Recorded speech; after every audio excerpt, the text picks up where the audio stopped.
Et coucou tout le monde, je vous souhaite une belle année 2024. Bienvenue sur ma chaîne, je suis Karine Leduc, psycho-énergéticienne et tarologue.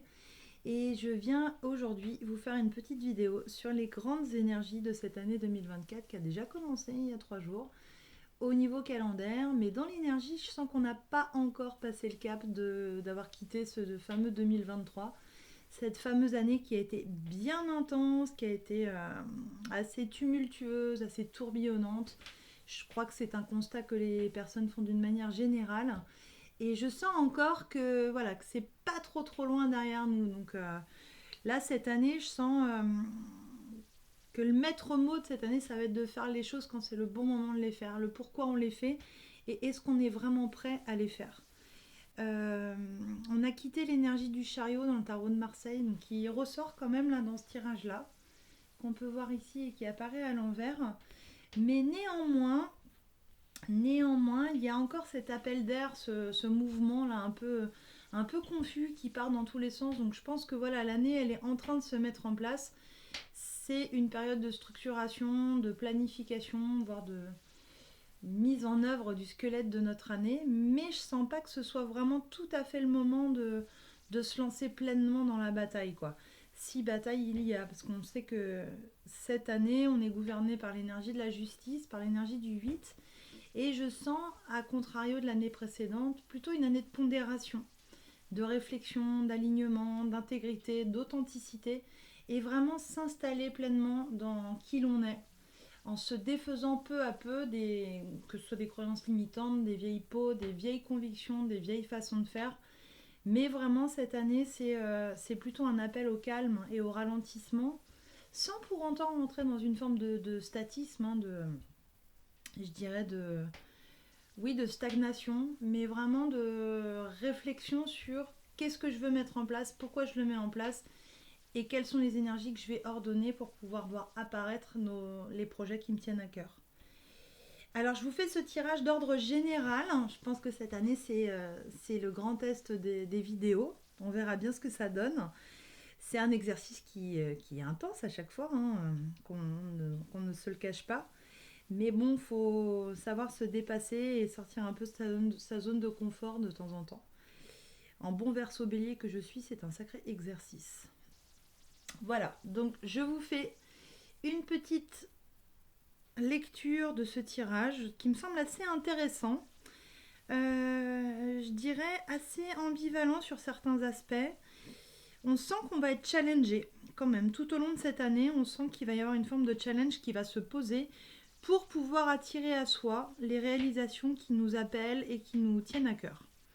Au centre de ce tirage, en vision de l'année générale de cette année, j'ai le diable. Je vous le montre parce qu'en survoyance, c'est pas toujours évident.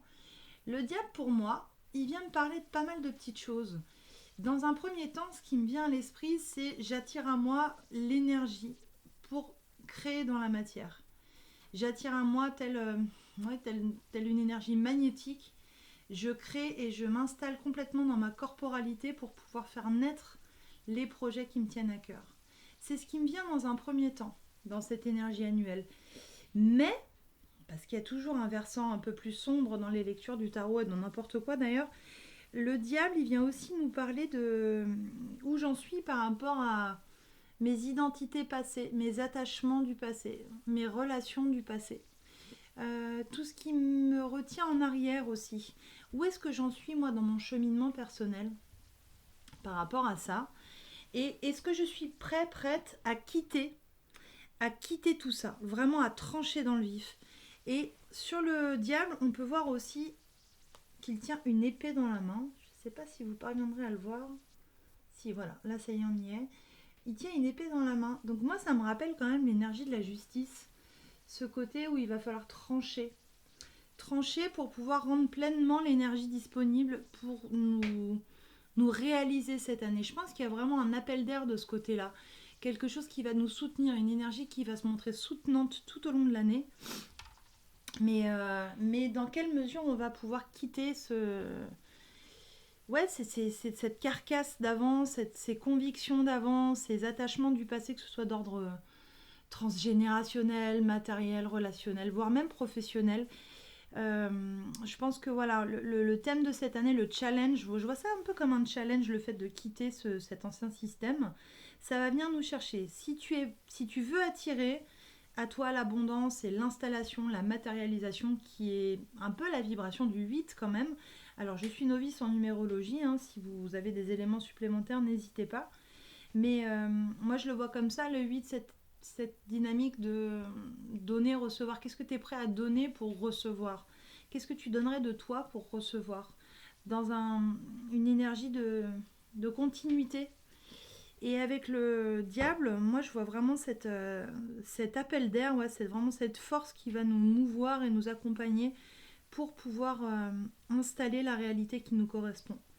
C'est vraiment un appel du pied pour se défaire dans cette énergie du diable. Se défaire de ce qui ne nous sert plus, mais définitivement et par nous-mêmes. D'être vraiment responsable de notre vécu et de s'engager pleinement. S'engager pleinement pour rompre.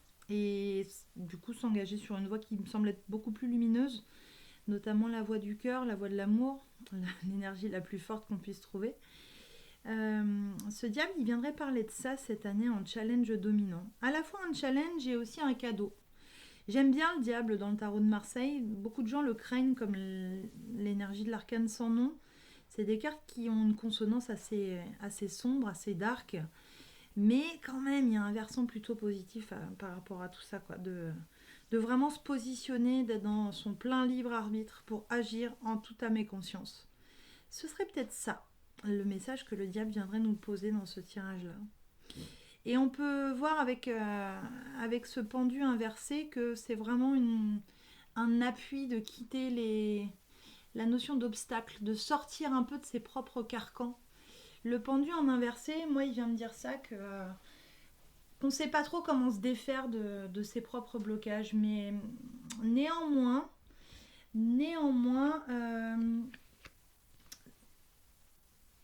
je bloque sur le pendu ici. Pour moi, vraiment, c'est laisser derrière soi, laisser derrière soi tout ce qui nous a semblé un peu irritant, un peu grattant l'an passé.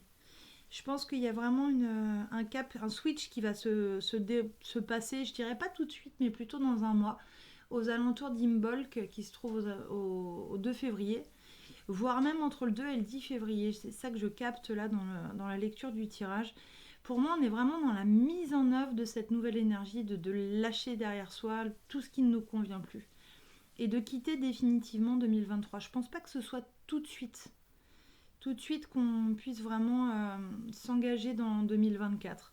Ça va nous demander un peu de temps encore, mais cette temporalité est au service de notre réalisation. Il y a un timing divin dans tout ce qu'on met en œuvre. Des fois, on veut forcer, mais c'est pas forcément la voie de la raison. On peut voir que tout ce à quoi on résiste persiste. Donc il y a une forme d'invitation au lâcher prise et vraiment de s'appuyer sur nos propres fondations pour quitter tout ce qui dessert notre réalisation personnelle et le laisser pleinement derrière soi. Cette année, oui, voilà, donc c'est encore cette énergie de rigueur et d'engagement, de structure qui va dominer, parce que ce qui va nous servir, ce qui va soutenir la réalisation, c'est le chariot en inversé.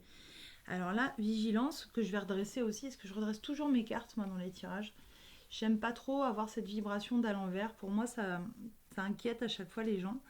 Alors que je vois ça plutôt comme un point à travailler plutôt qu'un aspect négatif. Le chariot en inversé, il me dirait est-ce que tu es bien ordonné? Est-ce que tu as bien structuré et squelettisé ton année? Parce que c'est ce chariot qui quand même a une vibration de leader, hein, de puissant, de patron de sa propre vie. On peut voir quand même que la dynamique de dispersion pourrait parfois nous perdre. Comme si on allait tergiverser entre le pour et le contre. Est-ce que si je vais là, je vais perdre aussi? Est-ce que si je vais par là, je vais gagner ça? Il y a comme une ambivalence qui va un peu dominer et qui va nous pousser à vraiment structurer et ordonner le bon sens auquel on veut donner aux choses. La façon dont on s'engage pleinement dans ce qui nous tient à cœur. Avec le chariot, on aura l'énergie pour, on sera soutenu par nos propres forces, mais ça va nous demander de pas traîner dans tous les sens, quoi, de pas se disperser, de pas s'éparpiller. Donc c'est à la fois une force et ça pourrait presque être un frein euh, à ce à quoi on aspire pendant cette année 2024. Je dirais, prenez le temps de prendre soin de vos périodes de repos et essayez de trouver la voie du milieu. La voie du milieu entre ce que vous réalisez et ce que votre corps peut tenir dans la durée. Je pense que le corps sera au service du mental et inversement. Mais c'est dans cette assise, dans cette projection à long terme qu'on parviendra vraiment à réaliser ce qui nous tient à cœur. J'observe que, à titre personnel, que oui, l'an passé, j'ai voulu absolument mettre des choses en place, mais tout au long de l'année, à résister un peu comme un chien accroché à son steak, des projets qui n'étaient pas prêts, qui étaient tout bonnement pas prêts. Et j'ai pris mon parti, du recul par rapport à ça. Et là, j'observe que cette année, il y a quand même des ouvertures sur ces projets-là. Des choses qui vont pouvoir enfin naître. Donc il y a vraiment un timing divin, mais ça nous demande quand même de l'organisation et de la structure et de l'engagement intègre, d'être vraiment en pleine lucidité, en accord entre notre cœur, notre corps et notre esprit.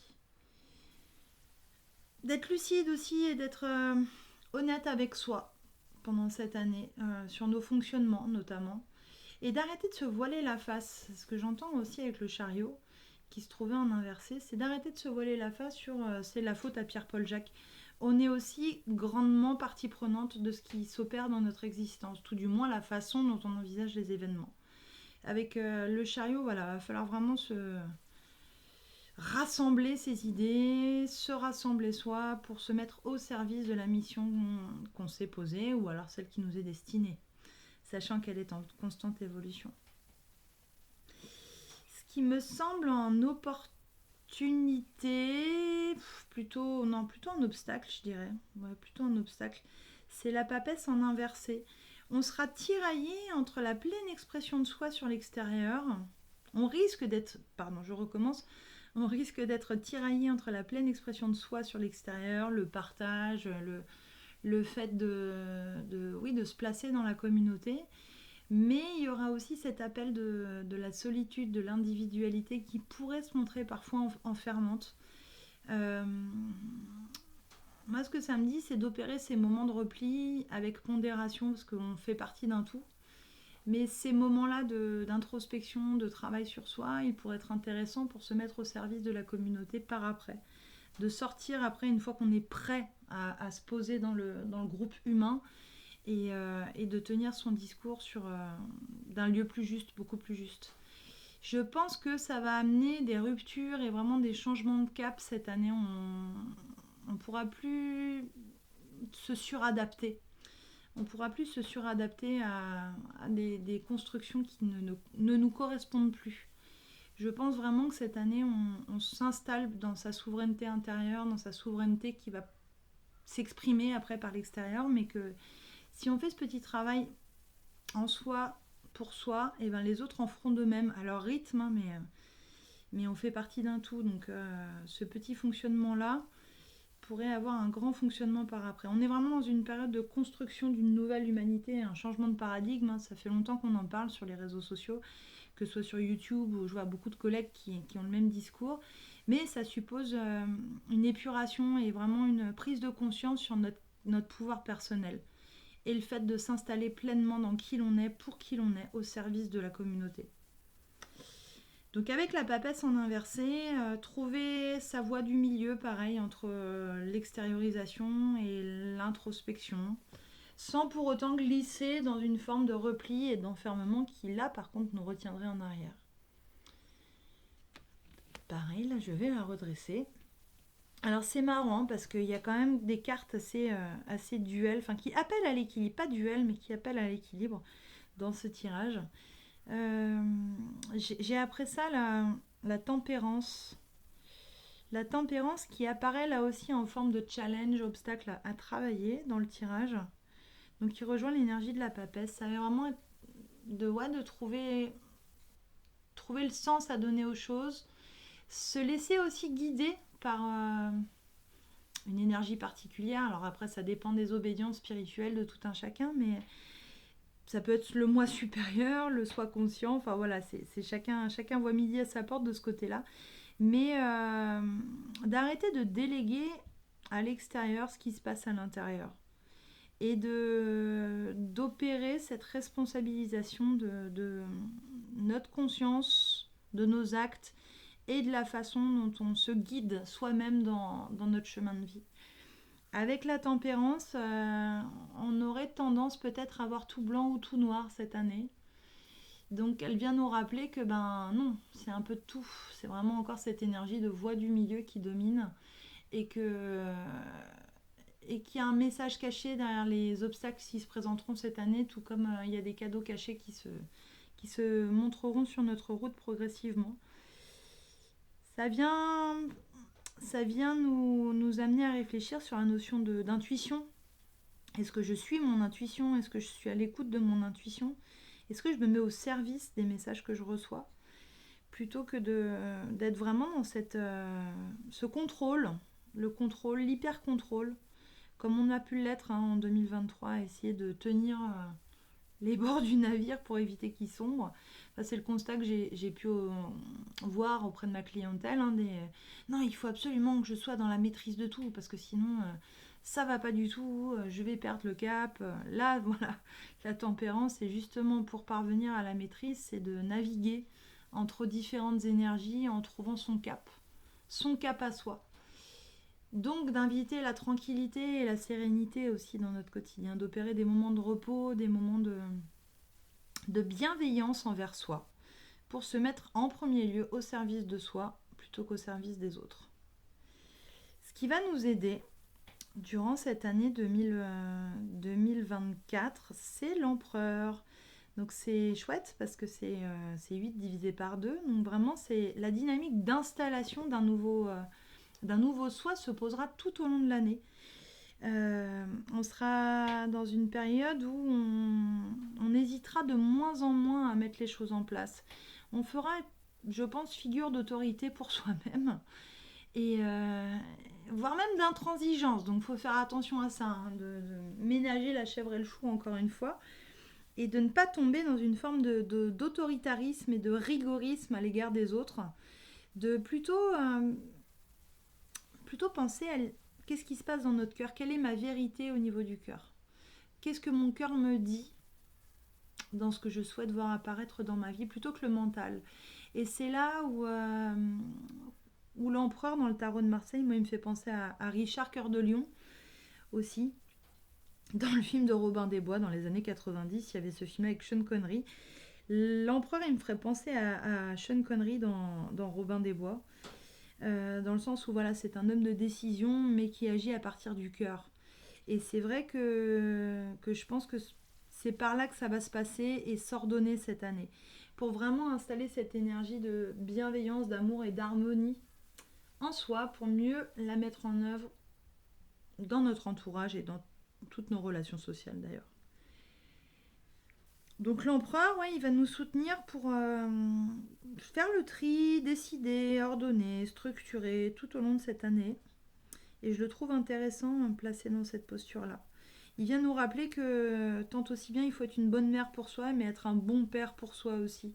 Donc voilà, intransiger des fois sur nos habitudes de vie qui ne nous servent plus aussi, mais de prendre les bonnes décisions au bon moment, à partir de l'énergie du cœur, à partir de l'écoute de notre cœur.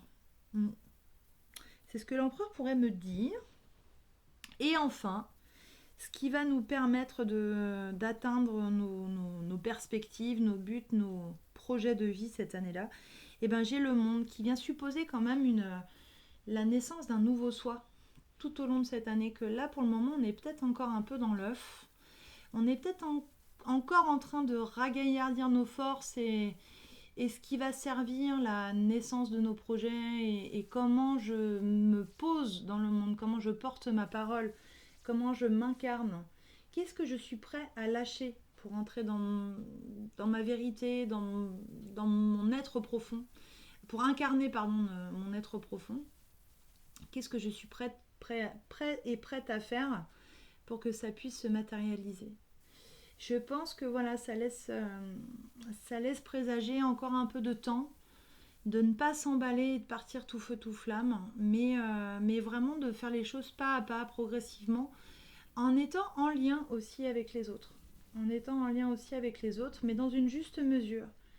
Garder cet espace pour soi de repos, d'intégration, de construction, tout en le partageant quand on se sent vraiment prêt à se positionner dans le groupe humain qui nous entourera. Donc c'est une année qui me semble assez créative, qui me semble assez dynamique, exigeante, mais soutenante à la fois. C'est pas une année de blocage. Moi, je ressens pas une année de blocage comme l'an passé, où c'est vrai qu'il y avait un peu des stop and go permanents. Là, cette année, vraiment, si on a fait le boulot des 2 années précédentes au niveau psycho-énergétique, au niveau spirituel, on peut s'attendre à de belles réalisations et à être soutenu. Mais ça suppose de s'aligner vraiment sur son axe à soi, sans s'éparpiller, s'entraîner dans tous les sens, en choisissant l'intégrité plutôt que la dispersion. Voilà pour cette petite vision générale des énergies de 2024. Je pense que je ferai une vidéo mensuelle dans les temps à venir sur les énergies avec le tarot de Marseille. Je me tiens à votre disposition pour toute lecture de vos avis. C'est toujours bénéfique, ce qu'on progresse en permanence. Surtout sur ce genre d'exercice, c'est pas toujours évident d'avoir... voilà, c'est pas toujours évident. Mais bon, je vous embrasse, je vous souhaite un bon démarrage 2024 et si jamais vous avez besoin d'une consultation de tarot, je fais également en visio ou par téléphone ou au cabinet en Centre-Bretagne, mais je pense que pour beaucoup ça va faire de la route. Je vous souhaite une belle journée et je vous dis à bientôt.